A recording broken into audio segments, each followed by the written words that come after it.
Yellowstone National Park is one of America's true treasures. It's an incredible landmark, full of wildlife, gorgeous views, and plenty to do. It's no surprise it's among the top visited national parks in the country. But you might be wondering about the best times to go check it out. In this video, we're taking a look at the various seasons and months and going over the reasons to and not to visit. So stay tuned as Viewcation presents Best Time to Visit Yellowstone National Park month by month.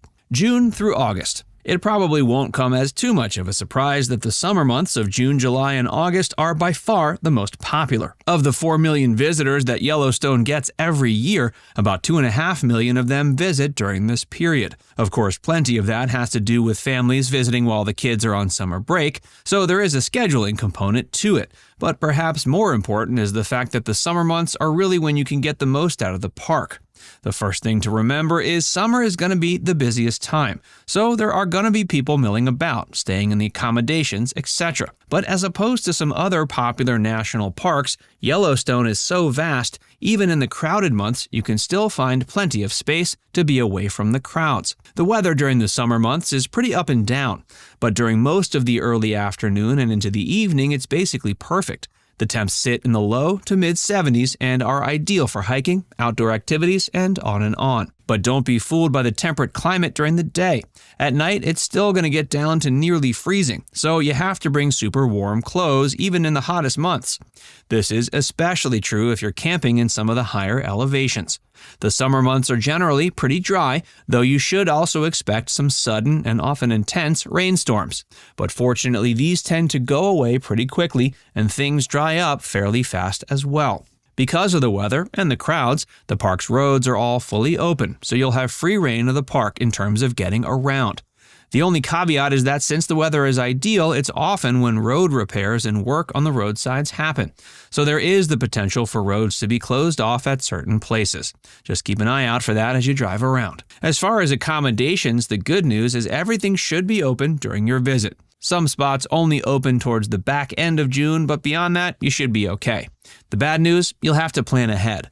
If you're heading to Yellowstone in the summer, you basically need to book out accommodations a year in advance. It might sound crazy, but that's how popular these places are. Summer is a great time to check out the wildlife in the park, which includes almost 70 types of mammals and tons of other incredible species. It's a top spot for lovers of nature and wildlife viewing, and the summer is a great time to do it. There is one drawback though, the animals often head towards higher elevations in the summer, so they're a little less down near the roads. So bring binoculars so you can catch glimpses of all the creatures you're looking for. Bison roam the park, so you'll definitely see those, as well as elk, deer, and occasionally bears. As such, always bring bear spray if you're gonna hike. Speaking of which, the summer is the best time to do all the outdoor activities that Yellowstone offers, like hiking, rafting, camping, and more. September to October. The fall months are another fantastic time to visit the park. That's because the weather is still pretty great and the crowds have started to drastically thin out. And while it never feels super crowded in the summer months, in the fall it feels even less populated. The park's foliage begins to change color during September and October, making it a gorgeous panorama of a wide array of fall colors. The one tricky thing about the fall, especially if you decide to visit towards the end of it, is that the season only basically lasts for those 2 months. It turns into winter fairly abruptly, and there are often early signs of it during fall, like drastically fluctuating weather. The daytime alone can see temps that go from the 20s to the mid-60s, so you'll need to bring clothes for any temperature and be ready to quickly take them off and on accordingly. And of course, the days themselves are shorter as we head towards winter. The fall months are also the time when the park begins to shut down some of the roads and facilities. It's a gradual process, but by the end of October, it's pretty much complete. So the later you visit, the more closed off some areas will be, and the fewer spots you'll be able to check out in terms of facilities. That also includes many of the hotels and lodging spots in the park. You might have to venture outwards to find your accommodation for a fall visit. Fortunately, there are nearby towns with hotels that stay open year-round. But you're less likely to find a place to stay inside the park come fall. The same is true for the campgrounds, which often close up by the end of September. Fall is a fantastic time to check out the wildlife, as many of them descend from higher elevations as it gets colder. You'll be able to see more of them down by the roads and hear them a lot more too. This includes what's known as elk rutting, when males try to attract females with loud bugling sounds. You'll be able to get a lot of great sightseeing in during the fall as long as the roads are open. Plus, it's the perfect time for fishing, biking, and hiking since you don't have as many people around and it's never super hot out. November to March.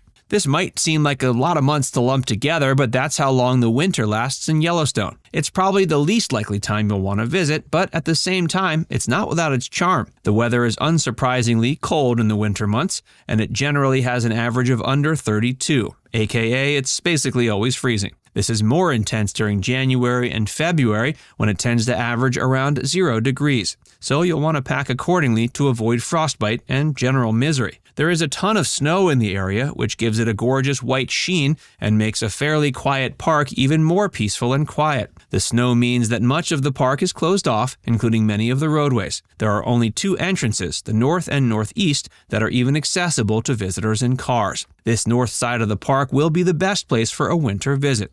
It's where Mammoth Hot Springs is and is a popular area for fans of winter activities. There are 2 hotels inside the park that stay open in winter, Old Faithful Snow Lodge and Cabins, as well as Mammoth Hot Springs Hotel and Cabins. So technically, you can stay in the park, but there are also a lot of great local towns to stay in, so you have options. So while there are certainly some drawbacks to visiting in winter, there are also some seriously great parts. For starters, it's when the animals will be at the lowest elevations, so you're going to see a lot of wildlife. This is especially true if you head to the geysers and hot springs. Bison, wolves, bighorn sheep, and elk are among the many species you'll catch many glimpses of as they search for food, migrate, and rut. And of course, the area is fantastic for fans of winter sports like snowshoeing, cross-country skiing, and snowmobiling. April to May. The spring is a mixed bag because on the one hand, the park begins to thaw out and the weather is much more agreeable.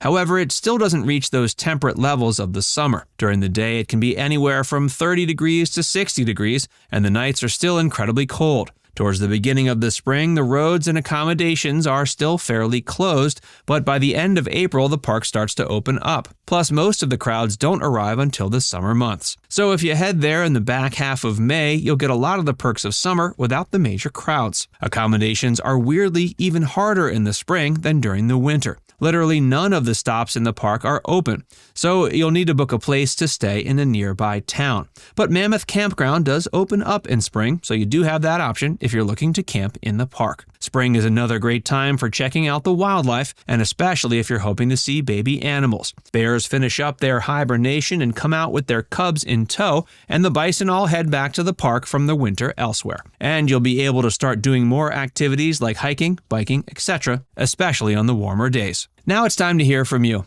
Have you ever been to Yellowstone? What month did you visit? Let us know in the comments section below.